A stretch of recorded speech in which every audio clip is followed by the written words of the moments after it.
Hello, everyone. Thank you very much for accepting and attending the IS Planning Tool information session.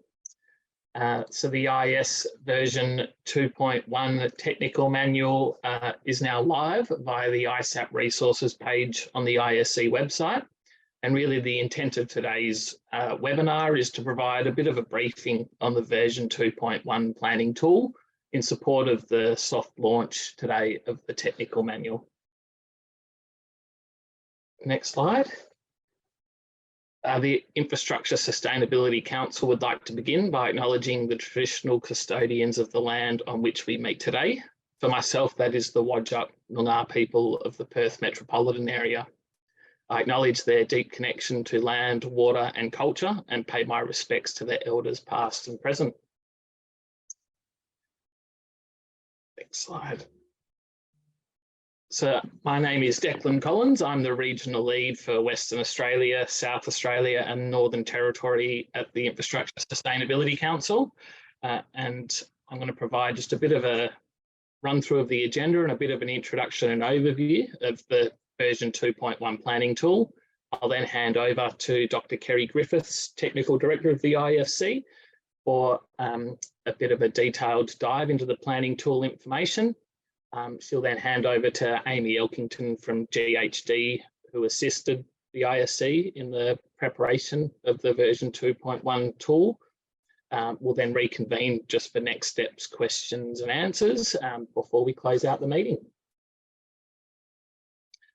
So to recap, really the purpose of the preparation and development of the 2.1 planning tool was the importance of embedding sustainability early. And that's really reflected with the image on the left, where the potential for carbon reductions are really exponentially greater at the very early stages of the planning, particularly around the determination or decision around whether or not to build a new asset. In support of this, the ISC issued a member survey to all of our stakeholders and members, and that reinforced the need to embed sustainability from the earliest possible stage as the most effective solution to avoid diminishing returns and maximise benefits, particularly in the sustainability space. That led to the development of the IS version 2.0 planning technical manual, which was really a tool designed for infrastructure projects from the strategic options assessment through to tender phases for the detailed design phase of the project. The tool is the only planning phase sustainability rating scheme in Australia and New Zealand and internationally. And we originally released that in about 2018, 2019, mainly in the Western Australian market, and had approximately 18 beta or pilot projects that we're using the planning rating tool. So the version 2.1 planning technical manual update sort of follows the IS version 2.0 planning beta or pilot project process. We've incorporated extensive consultation and feedback sessions with various stakeholders, the planning technical working group, as well as the recent release of the IS version 2.1 design and as-built technical manual.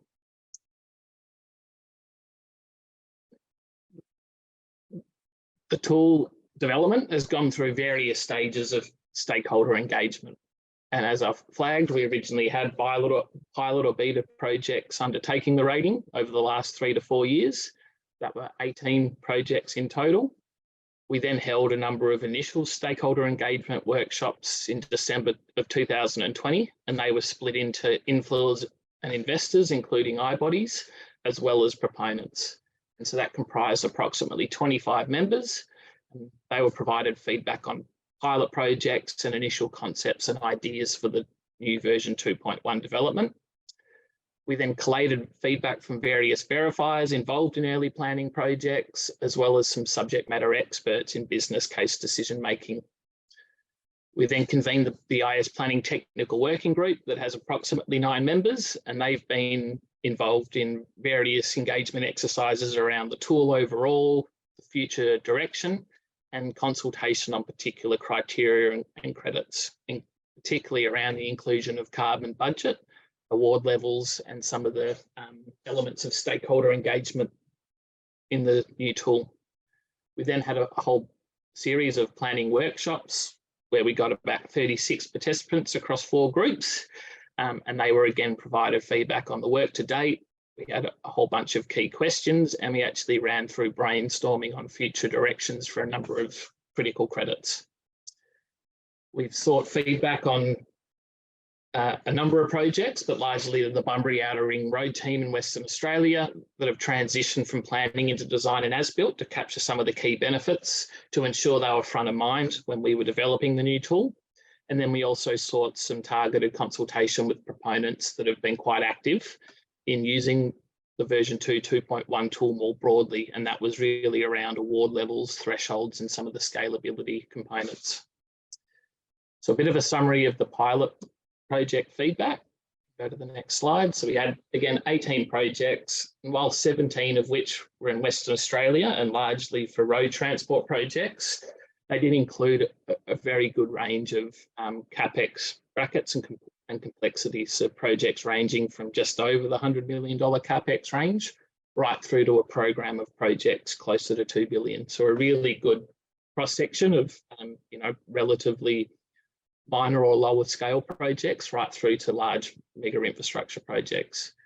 We've also got one project that's more of a precinct planning project in Northern Territory, and in total it's been over $9 billion in assets that we've tested with the planning rating.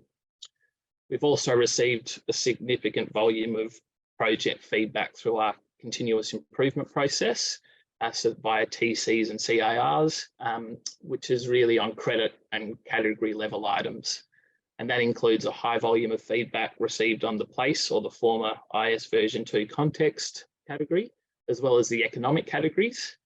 And we also received more than 660 CIR register items that related to version 2 or 2.1 tools, and almost 390 of those items were specifically related to planning that informed the review of the technical manual. So what that has all resulted in is basically a more fit for purpose allocation of sustainability assurance across the entire infrastructure lifecycle.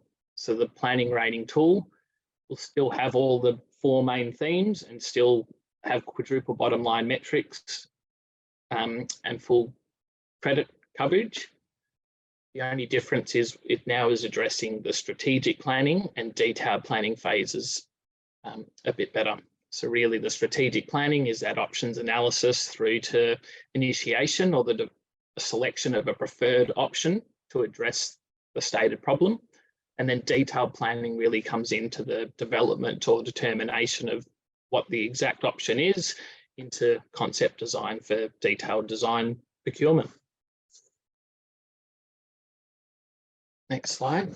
The overall aim of the planning rating. So we have split the strategic and detailed components. And again, the image on the left just shows what the strategic planning technical manual is aimed to address, which is the strategic option identification, assessment, and selected of the strategic option that will address the problem or the decision, and then move into detailed, which is really the refinement and selection of the preferred project option.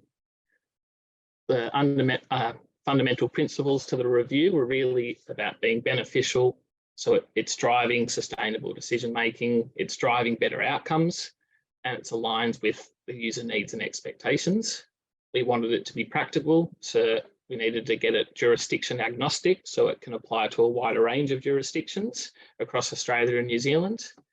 That it's really focused on actions that transition and de-risk the design and as-built phases. So those key decisions that set the project up for greater success, but still providing that assurance of all stages.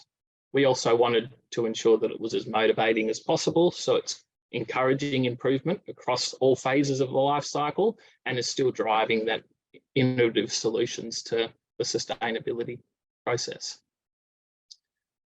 Some of the more general items of note, we have separated planning rating into strategic and detailed planning phases and credits. So overall, we've achieved a 12% reduction in must statements from IS version 2.0 to the version 2.1 planning technical manual. We've removed should statements within credit criteria. We've incorporated the key decisions and relevant sort of structural changes from the IS version 2.1 design and as-built technical manual. So the two tools align and speak to each other. And we have standardized SQP experience, which is either a 4 or 7 year requirement. We've even softened or removed SQPs in some of the credits, really so it aligns with the 2.1 technical manual. What this has resulted in is a 7 credit strategic planning rating. That includes 1 mandated credit, which Kerry will touch on.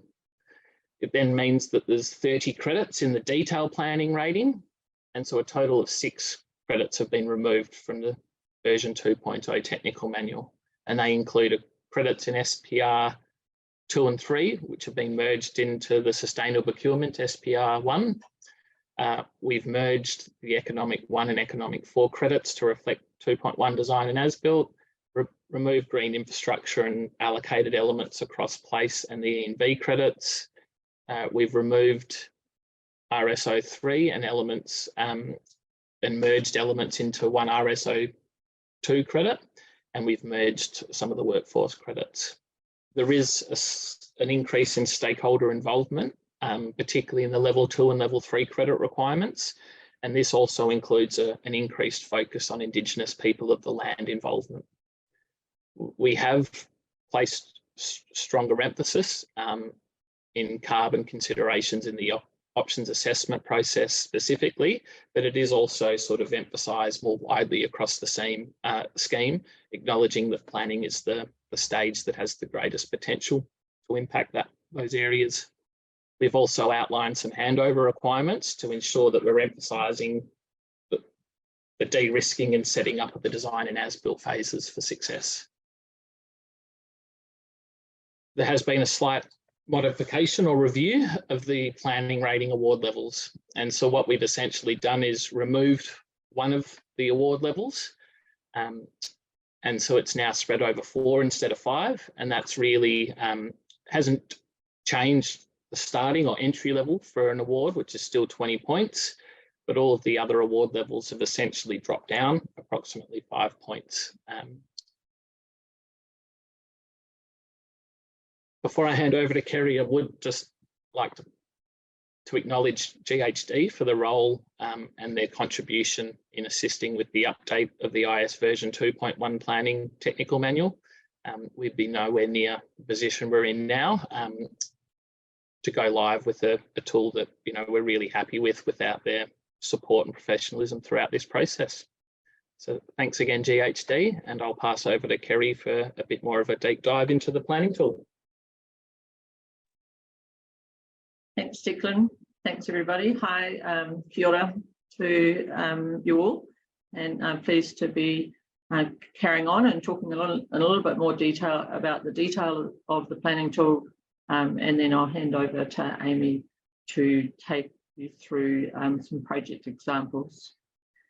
So I'm going to look specifically at both the strategic planning rating and the detailed planning rating, building on what Declan's covered, and just cover the key elements within each of those ratings.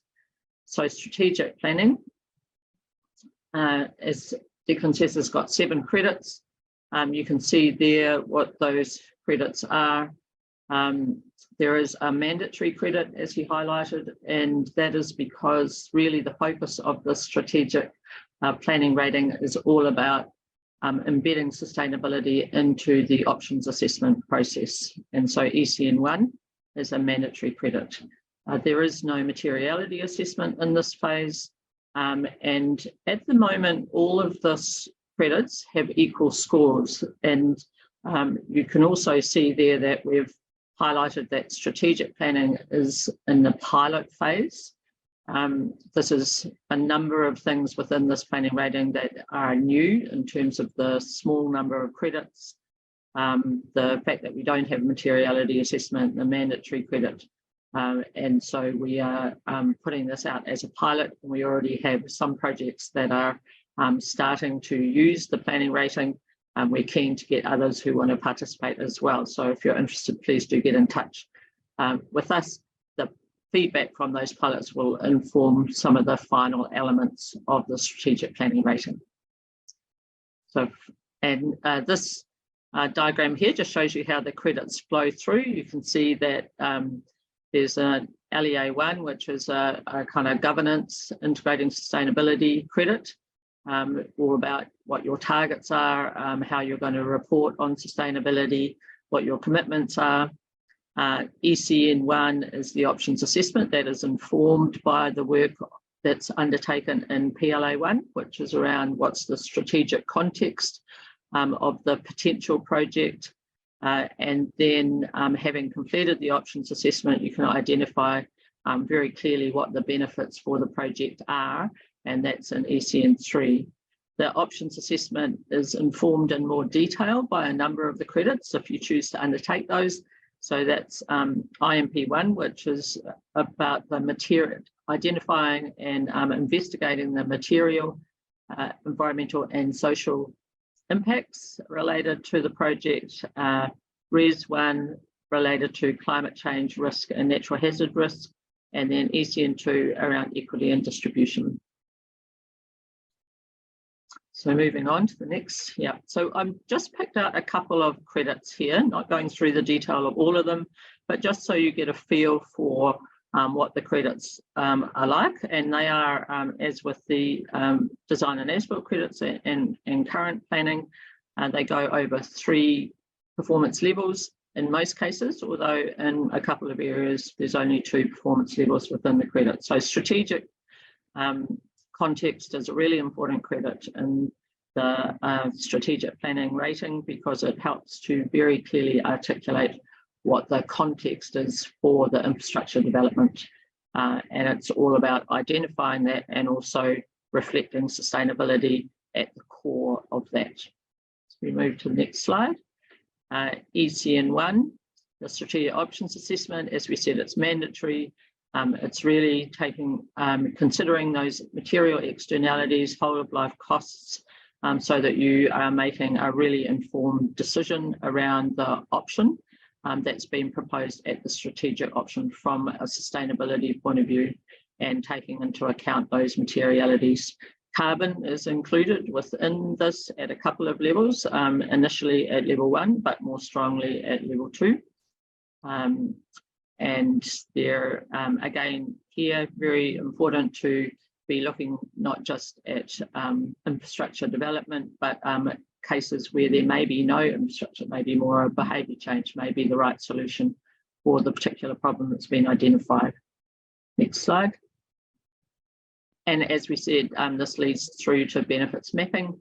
Included this here because this is a new slide, and a new credit, and it will flow through the whole of the life cycle, which in design and as-built around benefits realisation, and then in operations and evaluation. Just wanted to make a note too that we will be taking questions at the end. So if you've got any questions as we go through, please put them into the Q&A, and we'll pick those up at the end of the presentations. Next slide, thanks. And so the detailed planning follows on from the 2.0 planning rating. It builds on that. It clearly has a number of items that have been changed, but it is the formal and official now planning rating, which will be available for use from September onwards. So if we can look at the next slide. So here are some of the key elements. As Declan said earlier, there's 30 credits within this. It incorporates the lessons and rulings from 2.0. It has the strategic phase elements have been removed so that they're dealt with separately in the strategic planning rating. And it's also very much based on the feedback from the beta projects. We've really made sure that we've aligned it to the activities and the evidence and work that's available within the planning phase, and then made clear handover into design and as-built. Again, carbon is called out in ECN1 and strongly reflected across the rating in both the energy credits and the RSO credits. And there's clear guidance within the manual on transition from both strategic to detailed and planning, and then detailed planning to design and as-built. Next slide, thanks. A materiality assessment is included in detailed planning, as we said before, not in strategic, and that is a clear first step of the detailed planning rating in the similar way to in design and as-built, so that you're making an appropriate kind of allocation of points and priorities to the areas of importance to your project. There is no base case, however, in planning, because clearly you're not at that phase in terms of detailed information yet. So moving to the next. This slide, pretty busy, but it just kind of shows you the 30 credits that you'll be able to see in the planning manual. So it's adjusted from the scores have been adjusted from 2.0. They've used these industry survey information that was done at the same time and preparing for 2.0 and made adjustments with the removal of a number of credits. But the same kind of relativity of scores across the categories. Next slide. And here again, just included a couple of examples of the various credits within the detailed planning rating. ECN1, while not mandatory here, it still is a critical credit for planning, and it applies to all of the significant project initiatives and decisions. It's quite aligned to ECN1 in design and as-built for those who are familiar with that. Again, carbon is highlighted strongly here. ECN1 is also referenced in some other credits, so in energy, watt, RSO, and some others, where you're looking at opportunities and identifying opportunities, and then you're undertaking a formal assessment of those opportunities. ECN2 now, which is in the strategic planning, and it's also in detailed planning, which is related to equity and distributional impacts. So that credit only appears in the planning ratings, not in later ratings. So this is the chance to really address those elements and to reflect them in your options assessment. Next slide, thanks. Resource efficiency and management category. There are 3 credits, as Declan said. RSO3, which was in the original planning rating, has been removed because the ASS work is mainly done in design and as-built. So we make a reference to it, but we don't have a whole credit dedicated to it. RSO1 is the resource strategy development, aligning to the RSO1 in design and as-built.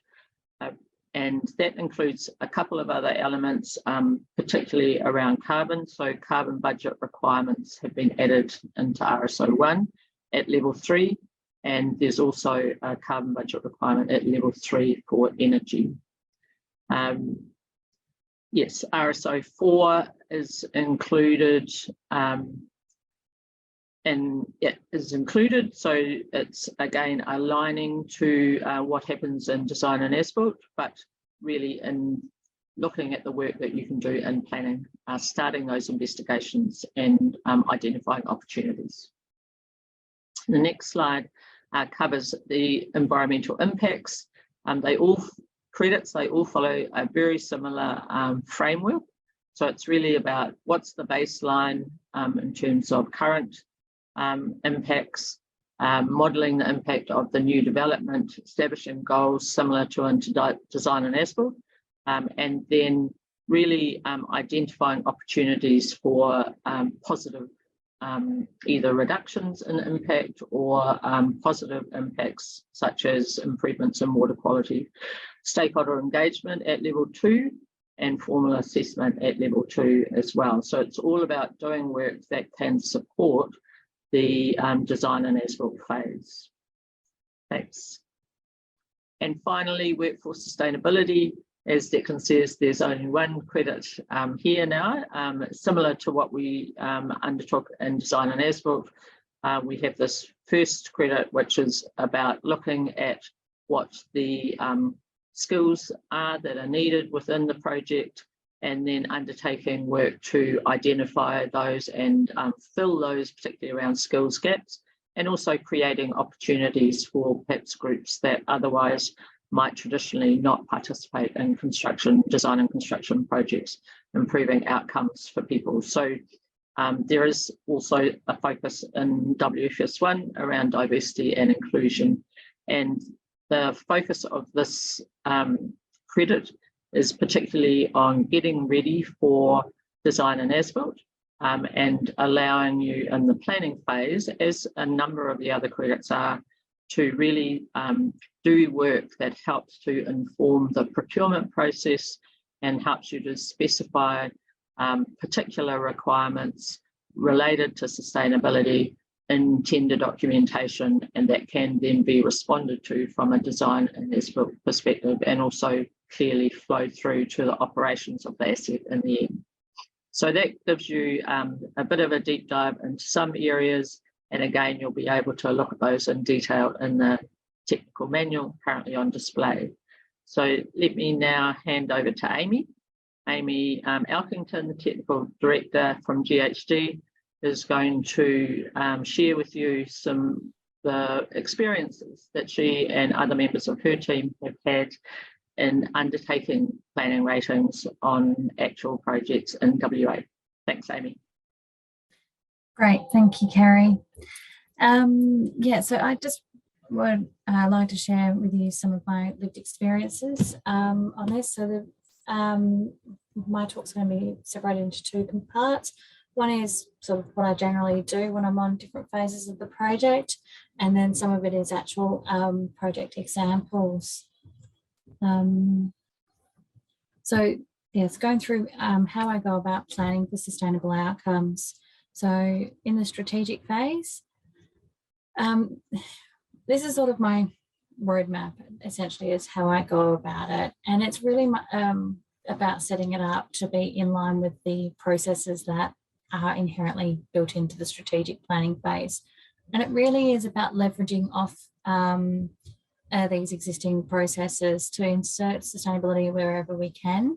It's not just about inserting it in the decision-making process, it's also about right up the front, thinking about what the issue is and making sure we have the entire context of the problem. But the overall idea is to go through the robust assessment with no predefined solution in mind, and then come out of the end with some preferred options, and also set up a process to make sure that these benefits will indeed be realised, that the work that's done in the strategic planning to identify what the preferred option is doesn't eventually get de-scoped or watered down, or the assumptions made during the strategic phase are incorrect to the point where we're building a piece of infrastructure for the sake of it because we've forgotten about what the original benefits were. Next slide, please. So saw this graph earlier. I think it's just in an orange colour instead of blue, but as you can see, as we go through the life cycle of infrastructure, we really have an opportunity at this big planning phase to make the have the best sustainable outcomes. After that, it's a bit of our opportunities definitely reduce over time. But we really need to challenge ourselves in the strategic planning phase. We need to challenge ourselves to make sure that we don't assume that new infrastructure right now is the answer to a problem.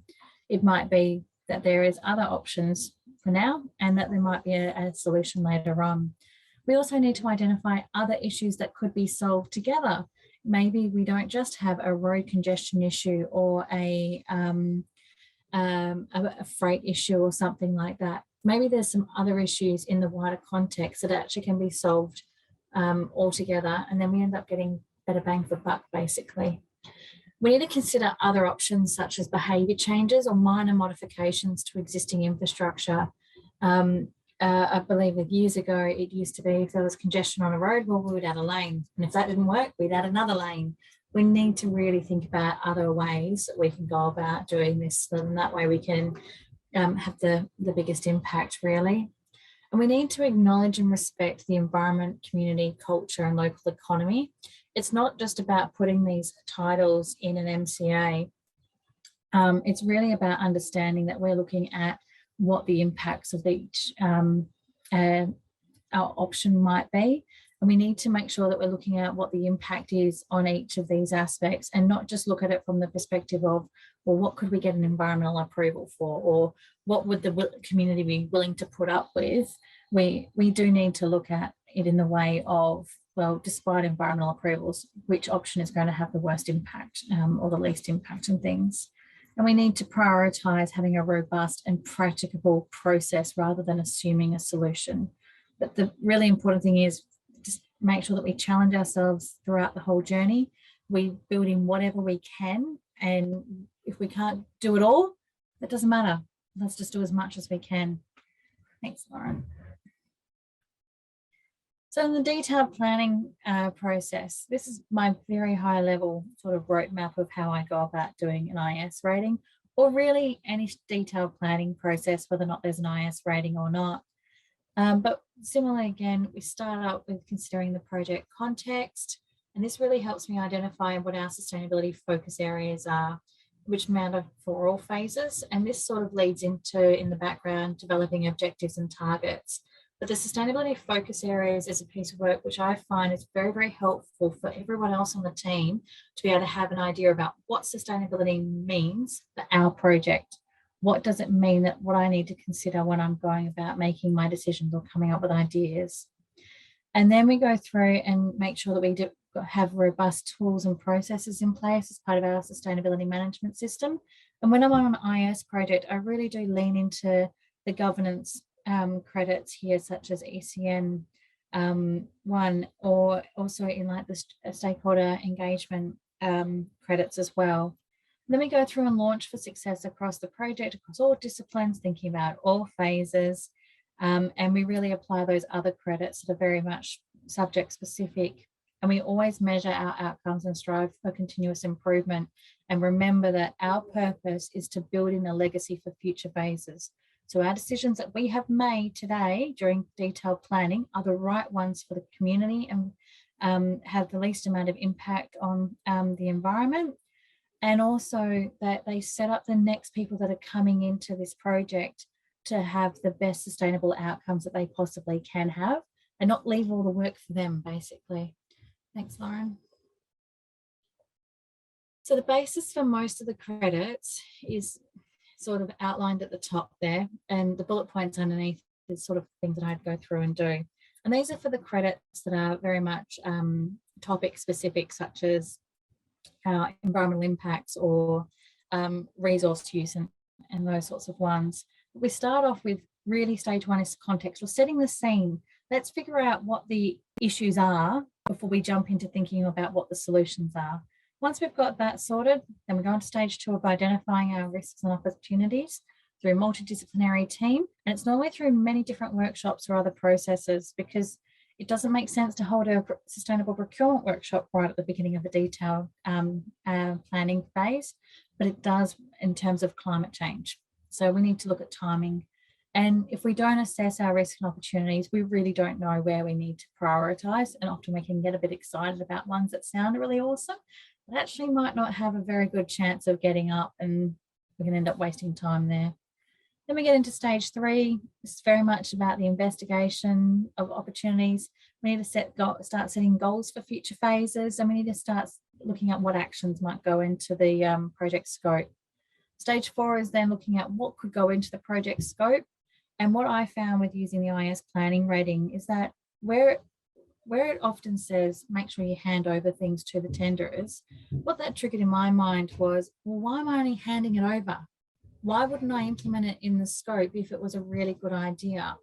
And that meant that we had a decision-making process in place to govern what ones would go into the project scope for projects. And then stage five is make sure that you have some level of monitoring, so that way it's not a set and forget idea. Thanks, Lauren. So the next bit I'll go into is just looking at some lived experience that I have in this space. So the main one, as it was mentioned before, was Bunbury Outer Ring Road. And it was the first project to actually implement the IS planning tool. And we managed to get a silver rating, which I was pretty chuffed about, to be honest. We did deliver this as an integrated planning team, which really, really helped. and that was delivered by BG&E GHD together with Main Roads under the very unique name of BOR Team. What it did though, it really helped set up the project for success in the sustainability space. Thanks, Lauren. So as I mentioned earlier, as we went through and we did a contextual analysis, and then we came up with these focus areas. And this was put up on posters around the office. It was presented to the local community and things when we were trying to explain what sustainability meant to us. In the background, for every one of the sub-focus areas, so the ones sort of hanging off, the top 6 ones across the top, we had a link to at least one IS rating credit generally, but also we had objectives and targets across the entire rating, across the whole project life cycle. You can see at the top, we brought in the UN SDGs to further help everyone understand why we're doing this. And it was demonstrating how we brought in the context of the global issues down. But we also did look at the local issues and things. Thanks, Lauren. So what we found by using the IS planning scheme was that it generally brought in UN SDG awareness. Now I've got engineers at GHD that are talking about the SDGs all the time. It was quite a shift that I saw. The IS planning tool also really helps by providing a roadmap.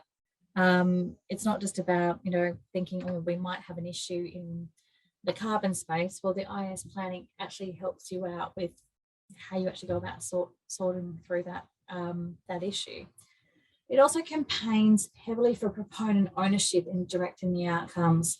And this is something that I have seen being a really big shift in the use of the planning rating, not just for Bunbury Outer Ring Road, but throughout a lot of other projects that Main Roads WA has taken on. And it's leading to some very good outcomes. It also has brought in that awareness of the importance of sustainability action as the scope is being developed, not just leaving it to detailed design and construction. So the outcomes that were able to be influenced was that sustainable decision-making essentially became part of everyone's role. It became the core structure to our position papers and things when it came to talking about just what connections we would be providing to this highway and looking at it across a triple bottom line as well as technical perspective that was very well structured and I guess fair. It encouraged informed opportunity identification and target generation so that those targets became very smart, which was great. And it meant that with enough information that we had, a lot of opportunities were actually readily included in the project scope. But as we began to incorporate sustainability in the project scope, it really meant that we understood that we needed to stop relying predominantly on the implementation of the IS design and as-built rating, because how that gets implemented is actually decided by others. And it's not decided by the proponent as much. And the proponent is the one that needs to live with a lot of the long-term outcomes. So they really should be in charge of their own destiny, essentially. Thanks, Lauren.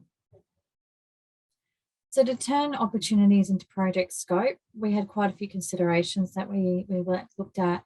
We looked at the level of confidence we had in each of the opportunities, the risk versus the outcome that we would get in the opportunities put in. We also looked at whether or not it was an owner decision or not, and not just in a way of things like, should the owner decide what type of street lighting should be in place, a more energy efficient one or not, but also in the way of going, well, if the proponent is asking for tenderers to price a project, well, then they're going to be discouraged from implementing any opportunities that are going to cost them any extra money, basically, because there's competing criteria essentially in the tendering process. So that we looked at ones such as mandating a 5-day work week and decided that no, this is actually an owner decision. This is something that the owner has the financial control over to make sure that everyone that's tendering is actually tendering on a level playing field. So we looked at those things. Then we also looked at some of the opportunities and went, should this be a requirement? Or if we don't know if there's enough information, but it sounds like a good idea, maybe it's a price option that Main Roads can then decide later if they want to put it in or not. Or is it more of a hey, FYI, you might want to do this, but you might have some other ideas, but it doesn't really have any consequence on the proponent. It's more of a contractor or a designer initiative. Thanks, Lauren. And then when we went into design and construction for this project, it was taken over by the Southwest Gateway Alliance. And the feedback that they've provided is that the planning rating really did help set up and establish what was materially significant early on, which really gave them I guess, a leg up with, they had somewhere to start from instead of having to start from scratch. Just one of the key lessons learnt though is that handover in sustainability, there can be a significant amount of documentation. For anyone that's put an IS rating together, you can just imagine how much documentation there is to get your head across. And so there is a lesson learned here about having very good comprehensive handovers, and more than just like, say, a one-off meeting, having a bit more detail in those handovers can really help the next people coming in to understand not only where you got to in planning, but also help them make sure that they don't go down some of the same pathways that you did, that you found hurdles in. So that way they're forewarned basically before they go down that route. Thanks, Lauren. And look, when you don't have a planning study done at one time by one team, we can still do an IS rating. There are awesome opportunities for an organisation themselves to look at what they can do at the organisational level. So at the systems and approaches have standard briefs that go out to consultants that include IS rating items, or essentially sustainability items. And also look at your procurement systems and see whether or not you can take the items out of the sustainable procurement credits and sort of wrap them up into your organisational wide systems. Similarly, take an organisational wide approach to some credits. This will help streamline some of your innovations or initiatives or trials. So that way you're not relying on contractors coming up with the ideas and feeding back up. And then at the project level, consider the challenges with the scope of the planning study itself, and take the work from the organisational, take the work done by the organisation in terms of sustainable risk and opportunities, and bring in that project context, and then you can really apply what needs to be done for the project. But just really key, when an opportunity seems like a good idea, just why stop there? Why not incorporate it into the project scope is what I've really challenged everyone to consider, or at least ask themselves. Thanks, Lauren. And just lastly, just to leave you on this, just some ideas on how to maximise some outcomes. So for proponents, if the IES design as-built rating is mandated, why wouldn't planning be a good idea as well? Just give it a go. Just give it a go on a project and aim to learn and set up your projects for success. If you find that it's too much or something like that, maybe it only gets applied to some projects, maybe it gets applied to more, but just really give it a go, see what it's like. Just don't judge the book by its cover, basically. At an organisational level, consider what opportunities for improvement could you have, and what could be centralised and what could be done by each project so you get those efficiencies. And look at the marathon ahead. What can you do now to make sustainable success more realistic during the future phases? Because that's what this planning phase is all about. And really take the chance to identify those sustainability expectations and how hurdles can be removed for those in the design and as-built phase, because it will mean that they get a better chance to have those sustainability successes and focus on even more sustainability opportunities later on. That's it from me. Thank you. Thank you, Amy. I'll just quickly give a bit of an update on capability building before I get to a Q&A session. The next slide, please.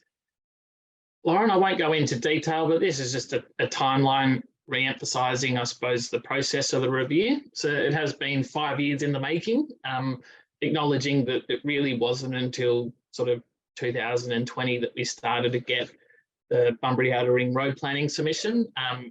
as well as some of that verification feedback that really set us up to be able to be a bit more definitive in the direction of the review.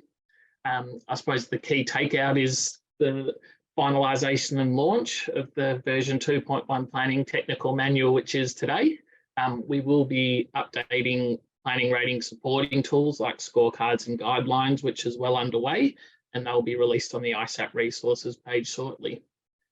We are developing training material, which I'll give it an overview, but really just to emphasise that the TM is now live, and there are feedback forms for any questions or comments that you may have upon reviewing that, and that's available at the ISAP resources page.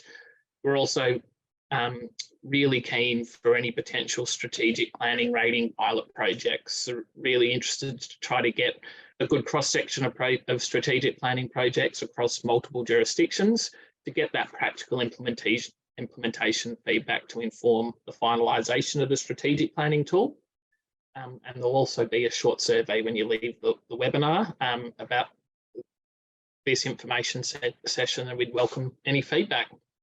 But with planning training, so the planning tool will be very similar to the new training approach that's being rolled out. So from June, there'll be ratings 101. That's really a what is planning rating type questions, very higher level. If you're not an ISAP, but you were performing the role of the ISAP, you would really start with the core training as a minimum, and then you'd roll out to the standard training module, which there'll be a strategic and detailed planning component. So really this follows the whole new rollout, is that it's in development, and we'll have ratings 101 later this month. Core is ready and available for registration, and the standard training will align with the formal full launch of version 2.1. So when we're accepting formal registrations from late September 2023. I'll open the floor from questions and for Q&As. We did have one, which was incorporating multiple stakeholders in the planning process normally also leads to significantly better financial outcomes. And the question is, did you encounter this during the rating pilot phases? And if so, please give some examples. So I can hand over to Amy to give some examples about some of the financial outcomes. I mean, I can add just anecdotally across the board. The stakeholder engagement, while it can be a step change, I think from some historical planning processes, it's certainly driven better outcomes in multiple areas across the rating scheme. And even in the, I think a lot of the social community elements in particular, where by getting more opportunities for them to provide comments or insight, it's actually quite often changed the purpose of the project. And while it still might be a road or a bridge or something that is a fundamental infrastructure component, it has actually very quickly empowered the project team to think more of a community asset about some of those broader social benefits, and actually have been able to take maybe a bit of a step back and see some of the broader benefits that what is really a technical asset or engineering solution is actually driving more broadly. And that has really then, I suppose, changed maybe some of the culture on the project, where they've been a lot more motivated to come up with some of those opportunities that may not be so obvious, given that you're just building a road or rail or bridge project, for example. But I'll hand over to Amy. She's probably got one or two from board that will help emphasise that. Yeah, look, the one that does come to mind was making sure that we spoke a lot with our stakeholders in terms of the actual people that would be operating the asset. Too often we can look at our proponent and just see the one person that we are needing to talk to as being our client rep as having all the answers. And we went much broader than that. We investigated quite a few options in terms of the lighting design or the lighting specifications with the region, as well as those within the Perth Metro office that actually look after the lighting specifications and lighting requirements of main roads. And we were able to actually develop a few solutions that were incorporated into the project scope that would actually see a huge reduction in operational lighting costs, which is also a reduction in lighting emissions as well. It also would mean that the number of light poles and things like that were also reduced for the construction phase as well. So we've got the embodied energy reductions there, as well as the financial reductions as well. And look, just leveraging off what Declan said in terms of the financial benefits, I really took the approach of looking at the financial benefits from a wider perspective than just could we reduce the cost of this particular project? Because during the detailed planning space, I found that was really not what the client was after. They weren't after how we could reduce the cost of this project. They were after how could we make sure that this project was the best success. And we needed to make sure that it was fit for the community as well, and that they would, the local economy that is currently in Bunbury, as well as the industrial areas that are coming and planned for the future, would also have those financial successes as well. And that main roads wouldn't need to go through and do major upgrades and or essentially redo the job in the future. Thank you. We've had a question from Lee Penny that so notices that the rating award levels have been reduced in planning, and just wondering if this will be carried over to D&AB. Kerry, don't know if you want to pick that one up. Yeah, no, I answered that in the text, but yes, that we are looking at that. It's our intention to have that across all of the 2.1 tools, but we are going through, that needs to go through our technical governance process first. So we're starting that process, I think, either this week or next week. So within the next couple of months, I think we should be looking at that change. We've got a question from Richard Snable. I'm interested in the intersection points between strategic and detailed, handover, time period between strategic and commencement of detailed, and what happens if no IS assessment is done in the strategic phase. And then he leads into that is, and do you also recommend an IS advisor start work at commencement of strategic and detailed business cases? Do you want me to pick that up, Declan? Yeah. Yeah. I mean, really, it's not a requirement. So it's detailed in the technical manual. You'll see we've got a whole section on transition. Ideally, you would start them getting things in the strategic phase, but it's not the strategic planning rating is not a prerequisite to the detailed planning rating. And that's really just in recognition that people are at different phases already in terms of planning. Strategic planning may have been done in the past. You know, and you might be just starting on a detailed planning project. And so and that's part of the reason why we separated them into two. Ideally, it would be great to see strategic planning rating followed by a detailed planning rating, but that's not a requirement. And the technical manual and the way we've designed the tools deals with that. So hopefully that answers that question.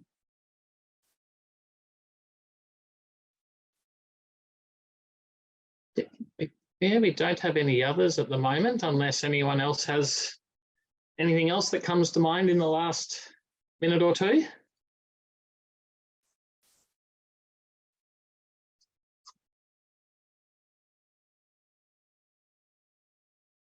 There was, I'll just maybe, that other point that Richard made, clearly we would be advising that you start in the strategic business case phase, but we realise that, as I say, different projects are at different phases.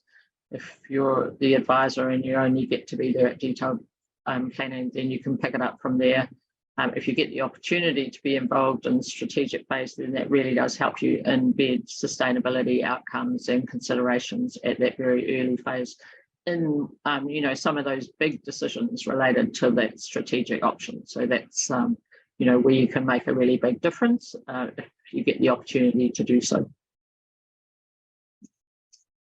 Fantastic. Back to you, Declan. Yep.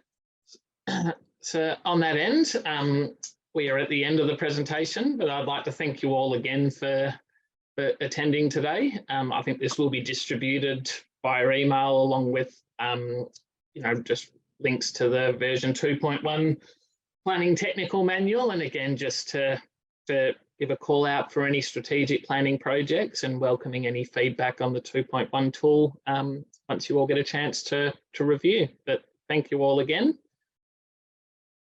See you all Cheers, soon. everybody. Thanks.